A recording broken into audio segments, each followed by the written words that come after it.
Kamusta mga tol? Wala si Android number 2 sa game 1 no? Pero no problem para sa Clippers. Andiyan naman si Balbas eh. Clippers versus Mavs game 1. Tirahin na natin yan. Pero bago yan, atsara muna tayo. Focus lang sa goal.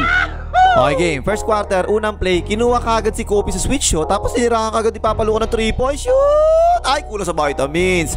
Ito yung discarded dyan ng Clippers mga tol ha. Kapag si Andre Paras nakadrop coverage siya palagi kay Papaluka. Ayan, diniretso na ni Papaluka. Oh, layup. Ay! At ito naman yung nagustuhan ko na ginawa ng Clippers. Pinatao nila si Papaluka kay Terrence Romeo man. Ayan, ang ganda ng depensa Terrence Romeo man. Oh, 4-3, tungkap na nga. At ayan naman si Andre Paras sa ilalim para sa backshot at sa rebound. Pero ito mga tol, tinan nyo yung pagkakaiba ng pwesto ni Andre Paras kapag si Megastar yung may hawak ng bola. Ayan, tinan nyo, ang taas eh, no? Trapping defense naman kasi yung ginagawa nila kapag kay Megastar, ha? Pinasa sa roller, ayun, natapikan na nga ng best defensive player sa buong mundo na may mahabang balbas, white ball. At consistent talaga yun mga tol ha. Tingnan nyo dyan, ayan o. Nag-switch kagad si Andre Paras tsaka si Terrence Romeo man. Tapos switch kagad kay Megastar eh o. Hindi talaga nila pinapabayaan sa labas si Megastar. Isolation na yan, sumalaksak, biglang jumper. Nice defense si Terrence Romeo man o. Tungkap tuloy yan.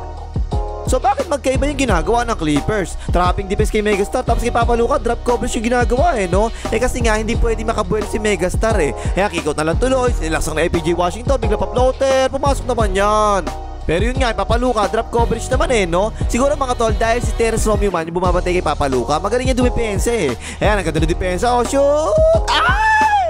At sa kabila naman, si FPJ Washington naman, siya naman yung tumao kay Balbas. Tingnan niyo pwesto ni Balbas mga tol, ang taas eh, no? High screen tuloy yan, ipinasa sa role ni Andre Paras, sabay kikot ngayon kay Patay Gutom, 4-3, nakutukam naman. Pero Terrence Romeo man, ang ganda oh, hindi kasi binaksot ni Megastar eh. Nakakuha tuloy niya, kikot kay Kobe na lang dir, libre yan, 4-3, kape, slime. At tapos si Patay Gutom, as expected, diba? Si Dr. Jones yung mumantay sa kanya. And habol siya, o lumea, punata ka dyan, Patay Gutom, pero goaltending naman daw, sabi ni Rep. At syempre, ito talaga yung gusto ko sa lahat eh. Pinostehan ni Andre Paras si Sander Gafford. No? Hinitrasan, ang lakas ni Andre Paras, oh. Nagchacha pa nga yan, pero di naman kumito referee, is 2 points tuloy yan. Dikit pa yung laban sa simula mga tol ha. O yan si Papaluka, sumasalaksak ko, sabay kick out. Extra pass pa kay PJ Washington, sinabay ni Balbas, 4-3, patay ka dyan. 7 o lang score, tabla pa. At tapos, pinostehan na naman ni Andre para sa Sander Gafford. Parang kaya talaga niya eh, no? O ano, meron pa ba magsasabi dyan na, ay tol, useless na ngayon yung mga low post players, ba't si Andre para sa gumagawa pa rin? Tapos ayan, si Papaluka na patapat kay Balbas eh, no? Sinamantala kagad ni Balbas yung wala ka kwenta-kwenta depensa ni Papaluka. Drapas kay Andre Paras, pa-floater, pasok na naman yan. Puro kay Papaluka yung atake ng Clippers, no? At ina-expect na natin yan doon sa preview, di ba? Sinabi natin yan doon eh. Andiyan naman kagad si Derek Ramsey Lively. Pero again mga tol, tingnan nyo si Andre Paras sa ilalim, mo. Pinuweston kagad niya si Megastar sa ilalim. Ayun, napasahan na nga, isi 2 points tuloy yan, may kasamang foul.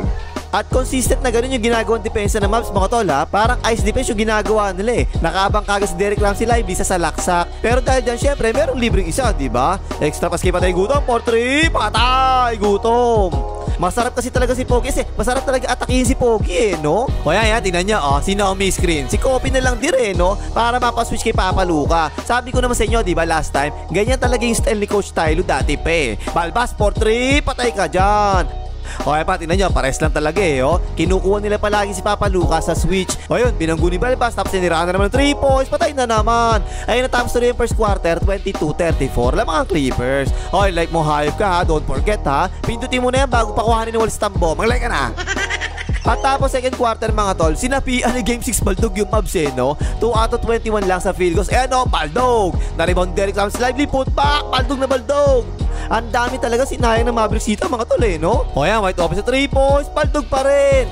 Kaluluwa ni Games Baldog, lubayan mo katawan ng mga Mavericks, Papaluka up sa 3-point shoot, Baldog din. Kaluluwa ni Games Baldog, lubayan mo katawan na ito, Papaluka floater, Baldog na naman. Kaluluwa ni Games Baldog, lubayan mo katawan na ito. Ayan, nice pass, open na, Baldog pa rin. O yan, dumobol din pa nga kay Pogi eh, oh. Kaluluwa ni Games Baldog, lubayan mo katawan na ito, Baldog pa rin. Masyadong malakas ang kapangyarihan ng kaluluwa ni Games Baldog mga tol eh, no? Hindi ko talaga mapaalis eh. O pa si Maxing Levish, 4-3, Baldog na Baldog eh, oh. Dalawang best na nakashoot ang Mavs sa second quarter. Kaluluwa ni Games Baldog, lumayan mo ang katawan nito, lumayas ka! Ayun, nakashoot sa wakas. Pero mga tol, natuwa talaga ako sa depensa ng Terrence Romeo man, ang galing eh. Akala mo, crush niya si Papaluka kung makadikit eh, no? O yan pa, oh, tungkap na naman yan.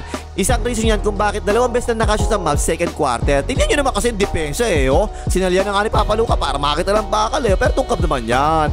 Akala mo talaga gusto na anak si Papa Luka Kung nasaan si Papa Luka, andun palagi si Terrence Romeo man Hindi talaga maiwan-iwan Yan, alley-oop, nakawala pa rin.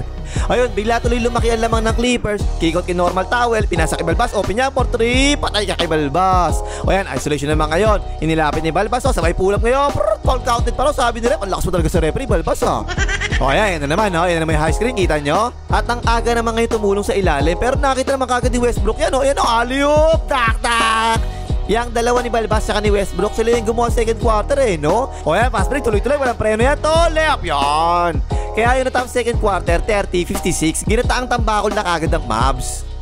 Pero noong third quarter mga tol, ginanahan naman si Megastar Soft double team, sabay kick out, Megastar for 3, patay ka dyan. O ito pa isa, galing sa jump ball to Pero tumakbo kagad si Megastar ipinasa ni Papa Luka, layup, pasok na naman. Ang ganda ng nilaro ni Megastar sa third quarter. Ayan, pick and roll. Again, ang depensa, tinan nyo trapping defense, diba? Hindi drop coverage kay Megastar Pero iniwasan pa rin ni Megastar, sabay biglang favorite jumper, patay pa rin yan. Parang tama naman yung ginagawa ng Clippers mga tol Trapping defense na nga ginagawa nila Pero naiiwasan pa rin talaga palagi ni Megastar. Ang galing talaga patay na naman.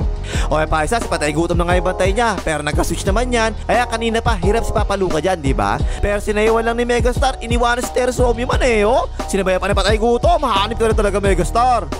Walang sablay si Megastar third quarter mga tol. 8 out of 8 sa field goals Ayan, nice defense si Patay Gutom for 3, patay pa rin yan.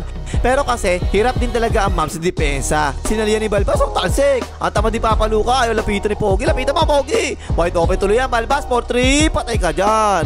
Balance attack naman yung ginawa ng Clippers third quarter. Ayan nice pass, Andre Paras, pa-floater, pasok na naman. O ayan, isolation naman ngayon Patay Gutom. Si FPJ Washington yung bantay niya. Pero inadress lang ng konti tinira na Patay Gutom for 3, patay Gutom.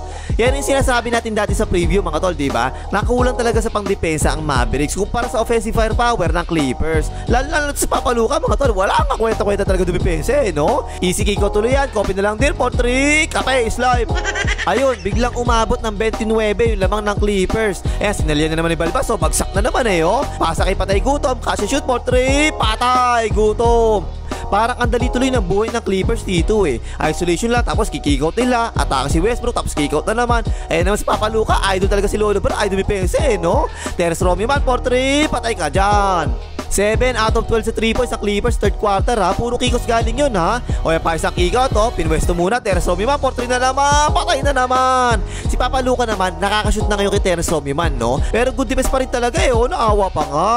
Pero drop coverage pa rin palagi yung ginagawa ng Clippers kay Papa Luka. Nakita tuloy yung bakal for 3, patay ka dyan. Ayun, natapos na rin yung third quarter 64-87, malaki pa rin ang lamang ng Clippers. At tapos ng fourth quarter na, parang masyadong talaga malaki yung 23 na lamang para makahabol pa yung Mavs Drop coverage pa rin niya, pa-floater ni Papa Luka, nakashoot rin. Naka 13 points naman si Papa Luka sa fourth quarter kasi nakaupo si Terrence Romeo man And drop coverage, tinira na 3 points, patay ka dyan. Si Megastar naman, ayan guardyado na, matindi. Naka 20 points pa naman yan kanina Wala na talagang dadaan Pass tuloy yan, Papa Luka, sinabi ni Balbas, 4-3, shoot! Ay! Pero bawing-bawi talaga sa malalolobron na depensa, yung depensa ni Papa Luka Ayan wide open si Russell Boy shooter na ma-shooter pa ka Chicken Carry for 3, patay ka dyan. O yan pa isa, dumidepensa na si Papa Luka rito Pinasa kay Patay Gutom, bigla tumira ng 3 points, patay Gutom. Tapos sabi ni Papa Luka rito, ay kunin nyo, tatabay na lang ako dito, tinatamad ako dumipesa, pogi naman ako Kick out ni Patay Gutom, open na naman masyado yan tol, for 3, patay na naman.